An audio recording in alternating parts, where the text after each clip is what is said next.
Baghdad, Reuters. Prime Minister Haider al-Abadi said on Saturday that Iraqi forces had driven the last remnants of Islamic State from the country, 3 years after the militant group captured about a third of Iraqi trademark's territory.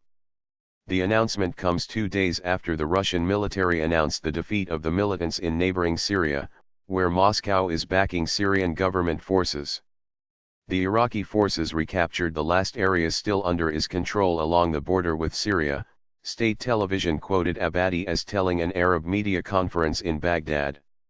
Several squadrons of Iraqi helicopters flew over Baghdad carrying Iraqi flags at noon, in an apparent rehearsal for a victory parade that Iraq is planning to hold in the coming days.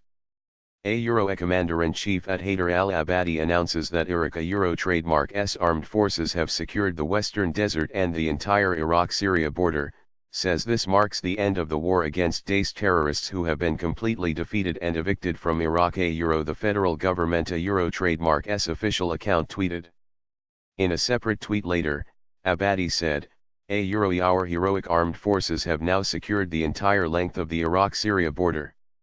We defeated Daesh through our unity and sacrifice for the nation.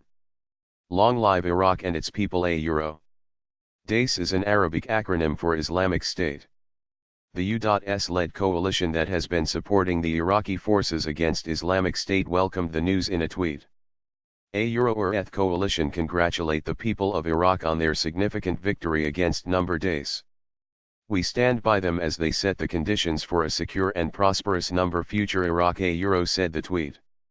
Mosul, the group trademark's de facto capital in Iraq, fell in July after a grueling 9-month campaign backed by a U.S.-led coalition that saw much of the northern Iraqi city destroyed. Islamic State trademark's Syrian capital Raqqa also fell to a U.S.-backed Kurdish-led coalition in September. Guerrilla warfare. The forces fighting Islamic State in Iraq and Syria now expect a new phase of guerrilla warfare, a tactic the militants have already shown themselves capable of. The war has had a devastating impact on the areas previously controlled by the militants. About 3.2 million people remain displaced, a UN statement said on Saturday. Islamic State leader Abu Bakr al-Baghdadi, who in 2014 declared in Mosul the founding of a new Islamic caliphate in Iraq and Syria, released an audio recording on September 28 that indicated he was alive, after several reports he had been killed. He urged his followers to keep up the fight despite setbacks. Baghdadi is believed to be hiding in the stretch of desert in the border area.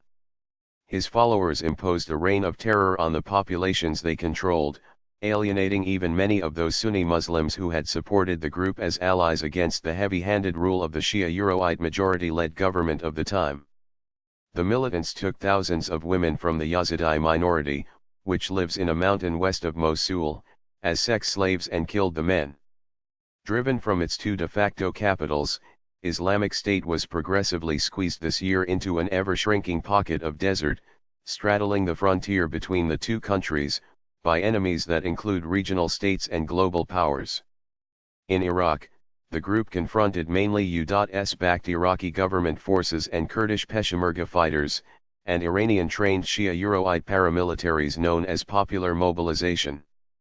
In his speech to the Arab media conference, Abadi said Earth victories were achieved thanks to our unit a reference to the contribution of different communities, including Sunni tribal fighters.